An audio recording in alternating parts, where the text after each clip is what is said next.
오늘 지혜로운 자, 어리석은 자라는 제목으로 함께 말씀을 들으실 텐데요.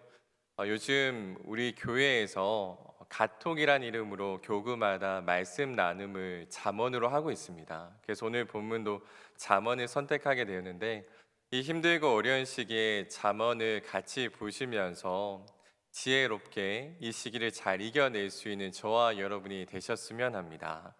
우리 준비한 유인물이 있는데 우리 1번을 같이 한번 읽어보도록 하시겠습니다. 우리 1번 같이 읽습니다. 시작. 우리에게는 두 가지 삶의 방식만 존재합니다. 우리 삶에는 두 가지 삶의 방식이 있습니다. 하나는 하나님을 경외하여 하나님을 삶의 중심에 모시고 살아가는 삶이고, 또 다른 하나는 하나님이 아닌 다른 것을 모시고 살아가는 삶입니다. 그리고 우리는 그 중에 하나의 삶을 선택하고 살아갑니다. 우리의 삶이 참 복잡해 보이는 것 같지만 사실 우리의 삶은 두 가지의 선택만 있는 삶입니다. 하나는 하나님을 중심으로 모시고 사는 삶이고, 하나는 하나님 없이 살아가는 삶입니다. 오늘 스크린에 보신 것처럼, 화면에 보신 것처럼 이 두 가지의 선택만이 남아있는 그런 삶이 우리의 인생인데, 철학자 장폴 샤르트르는 우리의 인생이야말로 선택만이 있는 삶이라고 이야기를 한 적이 있습니다. 태어나서 죽을 때까지 그 사이에 있는 우리의 인생은 선택의 삶이고, 어떤 것을 선택하느냐에 따라서 우리의 인생이 달라질 수 있다, 결정될 수 있다, 이런 이야기를 하였습니다. 그렇기 때문에 우리도 하나님을 중심에 놓고 사는 삶이든 아니면 하나님 없이 사는 삶이든 둘 중에 하나의 삶을 선택하고 살아가야 합니다. 우리 두 번째 내용을 화면을 보시면서 같이 한번 읽어보도록 하시겠습니다. 시작. 하나님을 중심에 모시는 삶이야말로 부조리한 세상에서 잘 살아갈 수 있는 유일한 길입니다. 이 세상은 부조리합니다. 부조리한 세상이 주는 헛된 환상이 아닌 진리가 우리 삶의 기준이 되어야 합니다. 하나님을 알게 될 때 진리를 알게 되고, 부조리한 세상에서 진리를 추구하며 살아가는 삶에는 지혜가 필요합니다.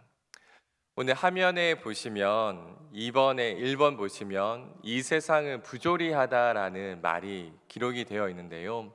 이 말은 그 철학자였던 알베르 까미라는 사람이 했던 말입니다. 우리의 인생이 부조리하다라고 이야기했는데, 알베르 까미가 왜 부조리하다고 이야기했냐면 이 세상에는 우리가 원하는 것을 충족할 수 있는 것이 그 어떤 것도 없다고 느꼈기 때문입니다. 만성적으로 충족이 없는 상태를 가리켜서 알베르 까미는 바로 부조리한 상태라고 이야기를 했었는데요. 삶이 결코 우리에게 줄 수 없는 것들이 분명히 존재하는데, 사람들은 삶에서 수많은 것들을 얻으려고 하니까 우리의 인생 자체가 부조리할 수밖에 없음을 알베르 까미는 이야기를 했었습니다. 사실 우리의 인생이 부조리한 것이 맞습니다. 살아가시다 보면은 우리 인생만큼 불공평하다, 힘들다, 어렵다 이렇게 이야기하시는 분들이 참 많으신데요. 우리의 인생에서는 우리의 욕망을 충족시켜 줄 수 있는 것들이 모두 다 존재하는 것은 아닙니다. 우리의 인생에서 우리의 욕망을, 그리고 우리의 생각과 마음을 충족시켜 주지 못하는 것들이 오히려 너무 많아서 삶을 살아가시다 보면은 힘들고 또한 낯설고 어렵다는 것을 경험할 때가 많을 것입니다. 그래서 이번에 그런 글들이 적혀 있는데, 부조리한 세상이 주는 헛된 환상이 아니라 진리가 우리의 삶의 기준이 되어야 함을 성경은 이야기하고 있습니다. 알베르 까미는 이 세상이 너무나 부조리하기 때문에 허무해서 죽음에 대한 생각을 했던 철학자였지만, 잠언은 그것이 아니라 오히려 하나님을 의지하고 하나님을 찾아가야 한다는 것을 이야기하고 있습니다. 허무하고 힘든 세상, 부조리한 세상 속에서 하나님만이 인생의 유일한 해답이 되시고 답이 되신다는 것을 잠언의 저자는 이야기를 했던 것입니다. 그리고 바로 하나님 안에서 진리를 찾을 때에 이 세상을 바르게 살아갈 수 있고, 그리고 하나님 안에서 바로 지혜를 간구할 때에 우리는 인생을 잘 살아갈 수가 있는 것입니다. 우리 이어서 준비된 화면에 3번을 같이 읽어보도록 하시겠습니다. 3번입니다. 시작. 하나님을 중심에 모시는 삶을 위해 우리에게는 지혜가 필요합니다. 지혜란 삶의 현실 속에서 나에게 축적된 지식과 생각 그리고 경험을 통해 올바른 선택을 하고 올바르게 행동하는 것을 말합니다. 지혜의 또 다른 측면은 바로 명철과 분별함입니다. 지혜 있는 사람은 명철과 분별력을 가지고 있습니다. 명철함은 남이 보지 못하는 미묘한 차이까지도 식별한다는 뜻입니다. 어리석은 사람이 아닌 지혜로운 사람이 되어서 코로나 시대를 잘 살아가야 합니다. 저희 부분 다시 읽겠습니다. 4번 읽겠습니다. 분별력은 어떤 행동에 어떤 결과가 따를지 알고 행동하는 것을 뜻합니다. 5번 하나님을 알아가며 생긴 지식은 삶의 경험을 명철과 분별력을 더해지고 이런 것들이 합해져 삶의 지혜가 생겨납니다. 여기 보시면 우리 삶에는 지혜가 필요하다는 것을 알 수 있는데요. 근데 이런 지혜라는 것은 단순히 지식으로만 생기는 것이 아닙니다. 이런 지혜는 오히려 삶의 현장에서 생겨나는 것이 바로 지혜입니다. 우리가 잠언 1장에서 20절 말씀을 보시면 이렇게 나와 있습니다. 지혜가 길거리에서 부르며 광장에서 소리를 높이며. 아멘. 이 말은 우리가 살아가야 할 삶의 자리에서 바로 지혜를 배울 수 있고 삶의 자리에서 지혜를 알 수가 있다는 것을 이야기하는 부분입니다. 그렇기 때문에 삶의 자리에서 얻어지는 경험들 그리고 살아가면서 체득한 지식들 그리고 생각들 이런 것들이 합쳐졌을 때 우리에게 올바른 지혜라는 것이 생길 수 있습니다. 지혜의 또 다른 측면을 가지고 잠언은 두 가지를 이야기하고 있습니다. 하나는 명철이고요. 하나는 바로 분별함입니다. 이 명철과 분별함에 대해서 사람들이 그 의미를 확실하게 모르시는 분들이 많으신데 잠언이 이 명철과 바로 분별함에 대한 의미를 확실하게 전달을 하고 있습니다. 이 명철함이라는 것이 어떤 뜻이냐면 사전적인 의미는 남이 보지 못하는 미묘한 차이까지 식별한다는 의미를 가지고 있지만 예리한 관찰력으로 사물을 꿰뚫어 본다라는 의미를 가지고 있지만 잠언이 이야기하는 이 명철은 삶의 전반적인 의미에서 이야기하는 명철입니다. 단순히 사물을 꿰뚫어 보는 것이 아니라 삶의 전반적인 영역에서 남이 보지 못하는 미묘한 차이나 의미를 발견하고 그 의미를 꿰뚫어 보고 살아가는 것을 명철이라고 잠언은 이야기하고 있습니다. 그래서 잠언이 이야기하는 명철을 우리 실제 삶에서 이렇게 적용해서 살펴보면 이런 것들이 바로 명철이 있다라는 것으로 표현이 될 수 있는데 첫 번째는 우리 삶에 문제가 생겼을 때 어떤 사람은 문제의 단편적인 부분만 보는 사람들이 있으십니다. 문제라는 것이 하나의 이유 때문에 나타나는 경우도 있지만 다양한 이유들이 겹쳐서 나타나는 경우가 있는데 명철이 없는 사람은 그 문제들을 꿰뚫어 볼 수가 없기 때문에 단편적인 부분들 또한 단면적인 부분만을 보고 해결하려고 하는 사람들이 있습니다. 근데 명철이 가지고 있는 사람들은 이 문제의 원인이 무엇인지를 꿰뚫어 봅니다. 그렇기 때문에 문제의 단편적인 부분만 보는 것이 아니라 문제를 다양한 각도에서 살펴보고 어디에서 문제가 일어나는지를 볼 수 있는 통찰이 생긴다는 것입니다. 문제뿐만이 아니라 이런 명철은 사람과 사람과의 관계에서도 나타나게 되어 있습니다.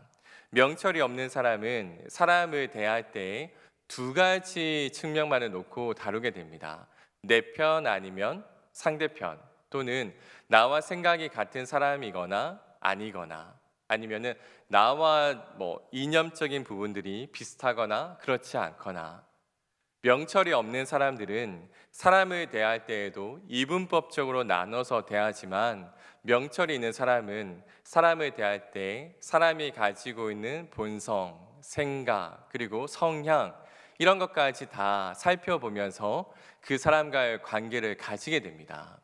그렇기 때문에 명철이 있는 사람은 삶에서 나타나는 문제뿐만이 아니라 인간 관계에서도 지혜롭게 대처를 할 수 있는 것입니다. 명철함이 이렇게 삶의 자리에서 미묘한 차이를 식별하여 내고 꿰뚫어 볼 수 있는 능력이라면 분별함은 이것과는 다르게 결과를 미리 예측할 수 있는 능력이라고 볼 수 있습니다. 그 안에 담겨져 있는 의미와 차이를 밝혀내는 게 바로 통찰이라면 분별함은 어떤 행동을 했을 때 어떤 결과가 나타날지를 미리 알게 되는 것을 의미합니다. 우리가 분별해야 된다, 분별한 삶을 살아가야 한다라는 그런 말을 참 많이 쓰는데요.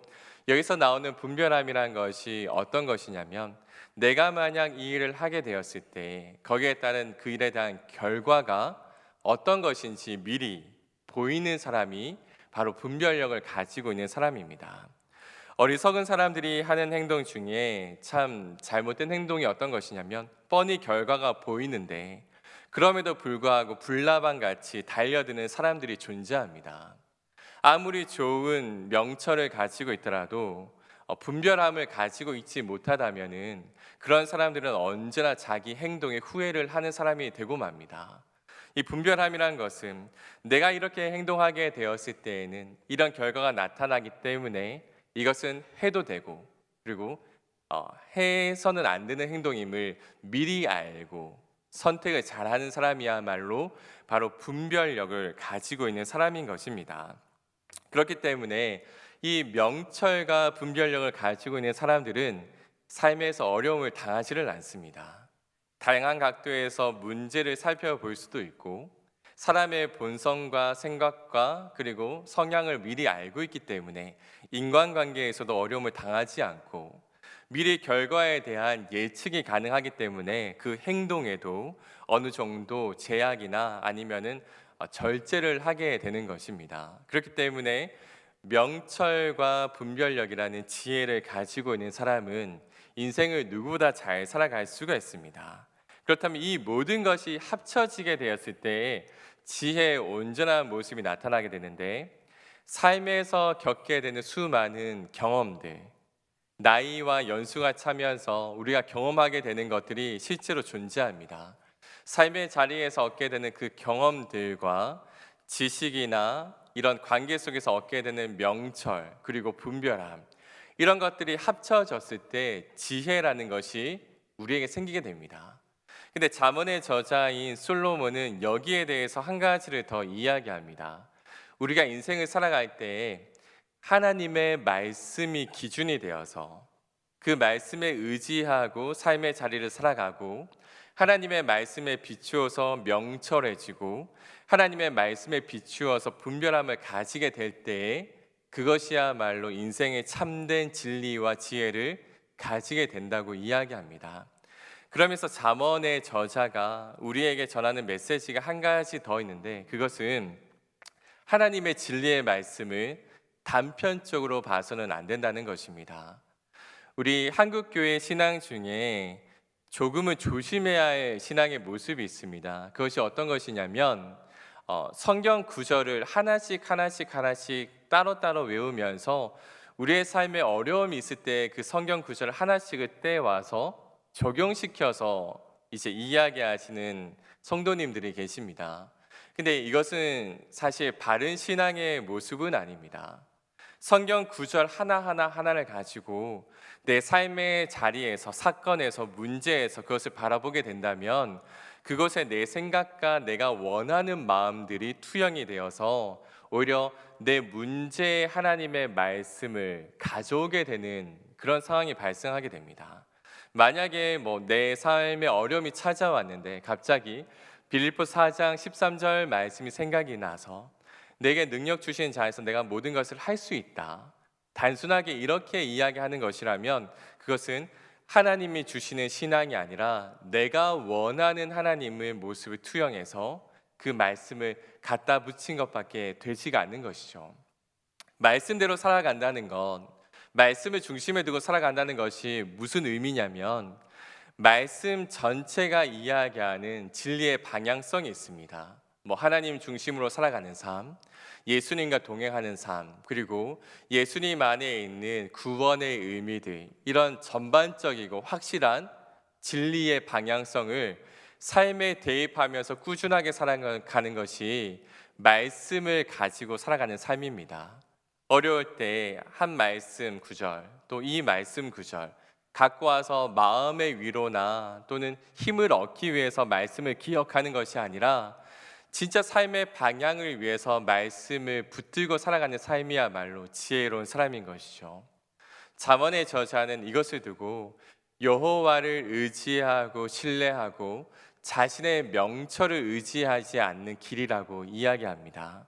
하나님의 뜻과 하나님께서 원하시는 삶의 방향과 그리고 내가 삶에서 겪은 경험들, 명철과 분별력이 하나로 합쳐졌을 때 온전한 지혜가 우리의 삶에 생겨남을 이야기하고 있습니다. 우리 마지막으로 화면의 4번 내용을 같이 한번 읽어보도록 하시겠습니다. 시작. 우리는 어리석은 사람이 되지 말아야 합니다. 하나님을 알지 못하고 삶의 명철과 분별이 없는 사람은 어리석고 미련한 사람이 될 수밖에 없습니다. 코로나 시대는 우리를 어떻게 사는 것이 맞는지 혼란을 줍니다. 이렇게 혼란스러운 시대에 명철과 지혜가 없다면 인생이 흔들릴 수밖에 없고 바르게 살아갈 수 없습니다. 그렇기에 우리에게는 명철과 지혜가 필요합니다. 지혜롭지 못한 사람은 명철과 지혜가 없어서 어리석거나 거만하거나 미련한 사람이 됩니다. 어리석은 사람이 아닌 지혜로운 사람이 되어서 코로나 시대를 잘 살아가야 합니다. 4번에 이제 화면에도 나와 있지만 우리 모두는 현재 코로나 시대를 살고 있습니다. 포스트 코로나 시대라고도 이야기하지만 코로나라는 전염병으로 인해서 달라진 환경 속에서 살아가고 있습니다. 그런데 이 시대가 모든 사람이 처음 겪어보는 환경이고 정말 많은 것들이 변화가 되어 있는 시대이기 때문에 어떻게 살아가는 것이 맞는가라는 혼란이 참 많은 시대입니다. 그렇기 때문에 우리의 삶을 흔들고 있는 수많은 가치들이 있지만 우리의 삶을 단단하게 붙잡을 수 있고 혼란스럽게 흔들리지 않는 삶을 살기 위해서는 하나님의 말씀을 굳건하게 붙잡을 필요가 있습니다. 그렇기 위해서는 우리에게 명철과 지혜가 같이 필요한 것이고요. 그리고 이런 명철과 지혜가 있을 때 정말 지혜로운 사람처럼 살아갈 수가 있습니다. 4번에서는 이런 명철과 지혜를 놓치고 살아가는 사람에 대해서 세 가지의 형태의 모습으로 나타날 수 있다고 소개를 하고 있는데요. 그 사람들은 바로 어리석은 사람, 거만한 사람, 그리고 미련한 사람입니다. 우리가 만약에 하나님의 말씀과 명철과 지혜를 붙잡지 않고 살아간다면 우리는 어리석거나 그리고 거만하거나 미련한 사람으로 살아갈 그런 가능성이 너무나 농후한 존재입니다. 그렇다면 잠언이 이야기하는 이 세 부류의 사람은 어떤 사람이겠습니까? 오늘 제가 이야기한 이 세 부류의 사람은 사실 잠언 1장 22절에 나오는 그런 내용들인데요. 제가 한번 읽어드리도록 하겠습니다. 너희 어리석은 자들은 어리석음을 좋아하며 거만한 자들은 거만을 기뻐하며 미련한 자들은 지식을 미워하니 어느 때까지 하겠느냐. 지혜가 없는 사람의 형태가 이 세 가지의 형태인데 어리석은 자에 대해서 잠언은 14장 15절에 이렇게 이야기합니다. 어리석은 자는 온갖 말을 믿는다. 어리석은 자란 어떤 사람이냐면 아무 말이나 덥석 믿는 사람을 이야기합니다. 자기를 인정해 주는 말도 곧이 곧대로 믿고 자기에게 거짓말하는 말도 그냥 믿게 됩니다. 또 자기의 기분을 좋게 해주는 말도 그냥 곧이 곧대로 믿고 마음을 빼앗기게 됩니다. 근데 지적으로 게을려서 이것들이 잘못되었는지 뭐가 이상한지를 알려고 하지를 않습니다. 그렇기 때문에 어리석은 자는 온갖 말들을 너무나 쉽게 믿어버립니다. 그렇기 때문에 어리석은 자는 삶의 기준이 없어서 늘 갈대와 같이 삶이 이리저리 흔들리는 삶을 살아갈 수밖에 없습니다. 그래서 그런 사람에게는 삶의 중심이 없으니까 삶의 다양한 실패들을 경험하게 되고 좌절하게 되고 삶에 대한 회의적인 생각만을 가지고 살아갈 수가 없습니다. 그렇다면 거만한 자는 어떤 사람일까요? 거만한 자는 바로 인생 가운데 교만함이 가득 차 있는 사람입니다. 마음이 완고하여서 다른 사람들의 말을 믿으려고 하지 않고 자신이 모든 것을 다 옳은 사람입니다. 그렇기 때문에 사람과의 관계에서 독선의 모습을 보이게 되죠. 그리고 타인을 인격적으로 무시하게 되죠. 그리고 타인에 대한 잘못만을 지적하는 사람이 바로 거만한 사람입니다. 이런 거만한 사람에게는 주위의 사람들이 남아 있지를 않습니다. 인격과 인격이 함께 어우러져서 만나는 것이 인간 관계인데, 거만한 사람에게는 자신이 최고이고 자신의 말이 맞고 자신의 생각이 다 맞기 때문에, 그리고 다른 사람들은 다 자기보다 밑에 있는 것이라고 느껴지기 때문에 인간관계에서 다른 사람과 관계를 맺기가 쉽지가 않습니다. 그래서 거만한 사람은 인간관계를 오히려 파괴하는 삶을 살아갈 수밖에 없습니다. 마지막으로 잠언은 미련한 자에 대해서 이야기를 하고 있는데요. 이 미련한 자는 자기 고집이 너무나 강한 사람입니다. 그래서 타인이 나에게 하는 조언이나 충고나 새로운 정보나 새로운 진리에 대해서 들으려고 하지를 않습니다. 그렇기 때문에 이런 사람들은 남들이 이야기하는 것보다 자신이 지혜롭다고 고집을 피우고 있기 때문에 사람과의 관계는 어떻게 이어갈지 모르나 혼자만의 세상을 살아가고 있는 사람들입니다. 미련한 자들이 가지는 최고의 미련함이 어떤 것이냐면 하나님 외에 다른 것을 삶의 기준으로 살아가고 있다는 것입니다. 고집이 있어서 성경에 나와 있는 말씀들을 고집이 곧대로 듣지 않고, 고집이 있기 때문에 하나님의 말씀이 그 마음 가운데 들어가지를 않습니다. 그렇기 때문에 미련한 자는 하나님 외에 다른 것을 삶의 중심에 두고 살아가게 됩니다. 오늘 잠언의 말씀을 보시면 여호와를 경외하는 것이 지식의 근본이라고 이야기하고 있습니다. 또한 오늘 제가 여러분과 함께 전한 이 말씀도 지혜와 지식에 관한 이야기를 하고 있습니다. 사랑하는 강남의 가족 여러분, 여호와를 경외하는 것이 어떤 의미를 가지고 있을까요? 이 경외라는 단어 안에는 두렵다라는 의미가 포함이 되어 있는데, 이 경외에 대해서 많은 신학자들과 목회자들이 생각을 했겠지만 잠언이 이야기하는 이 경외의 의미는 이런 의미를 가지고 있습니다. 내가 이런 생각과 이런 행동을 하게 되었을 때 혹여나 하나님이 나를 싫어하실까 봐, 하나님이 나를 멀리 하실까 봐, 그것이 두려운 마음이 바로 경외라는 것입니다. 하나님이 나를 멀리하는 것이 두렵고, 하나님이 나를 떠나시는 것이 두렵고, 하나님 나와 함께 하지 않은 것이 두렵기 때문에 하나님을 붙들고 사는 그 마음이 경외라고 이야기하고 있습니다. 하나님 안에 지혜가 있음을, 삶의 기준이 있음을, 그리고 하나님 안에 모든 삶의 평안이 있음을 기억하는 사람은 하나님을 경외할 수밖에 없습니다. 떠날 수가 없는 것이죠. 그렇지만 지혜도 없고 명철도 없고 분별함도 없는 사람은 결국은 어리석거나 거만하거나 미련한 자가 될 수밖에 없습니다. 사랑하는 강남의 가족 여러분, 지금 시대와 같이 삶의 기준이 모호한 시대가 없는 것 같습니다. 다양한 삶의 기준들, 가치들이 매스컴과 온 미디어에서 쏟아지고 있고, 우리로 하여금 이 선택이 맞는가라는 것에 대해서 의심하게 만드는 세상이 지금 우리가 살고 있는 세상입니다. 그렇지만 이런 세상 가운데 성경은 확고하게 이야기하는 것이 여호와를 경외하며 살아갈 때 온전한 지식과 지혜가 있고, 그렇게 살아갈 때 인생을 잘 살아갈 수 있음을 우리에게 이야기하고 있습니다.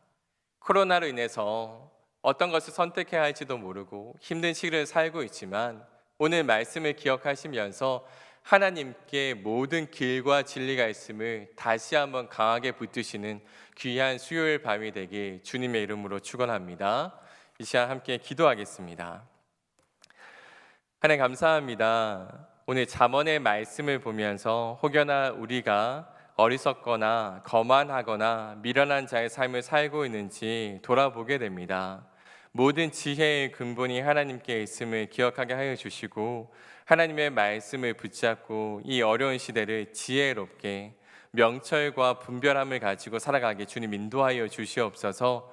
그렇게 살아갈 때 우리의 삶이 이 어려운 시기를 잘 이겨내고 승리할 수 있는 삶이 되기를 원하오니 성령 하나님 함께하여 주시옵소서. 거룩하신 예수님 이름으로 기도드립니다. 아멘.